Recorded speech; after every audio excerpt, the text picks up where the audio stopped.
I stopped the car on the right side of the narrow road. He immediately got out and started running inside the cemetery. The other friend followed him to catch him. I laughed and drank some water and Gatorade and waited for the drama queens to come back. 10 minutes went by and I was bored. I opened the door and stated to look for my friends.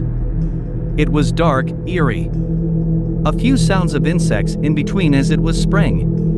The grass had been mowed perfectly.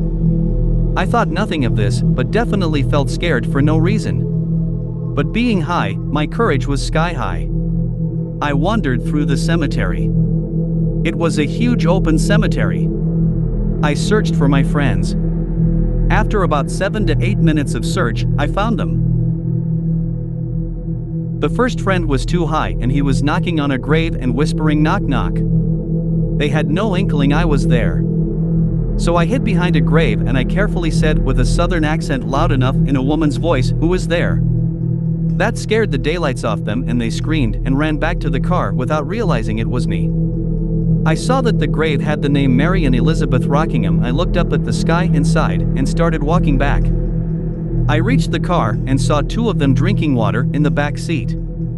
I started the car, took a sip of Gatorade. As I was driving I glanced at the back seat through the mirror.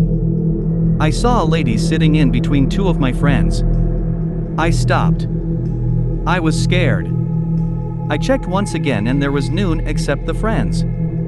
They asked me what happened. I did not tell them as I didn't want to scare them. We drove back to my apartment. They slept over at my apartment as they were too high to return to their homes. I fell asleep. In the middle of the sleep, I had a dream of being transported about 70 years back with a young woman named Mary. I cannot remember much details except her being called Mary and by the folks in the dream. As the dream progressed, I found myself to be half awake. I could not move, something was holding me down. I tried hard to move but could not. Eventually, I stopped trying and must have fallen asleep. Next morning was nothing unusual. Friends had hangovers, I gave them leftovers, Gatorade, and after some time they left. The memory of that night still lives on though. Was it a ghost? Was it my imagination? Was it sleep paralysis when I could not move during the dream? Who knows? Maybe Mary and Elizabeth. My friend disturbed her and maybe she was rocking trying to prove a point.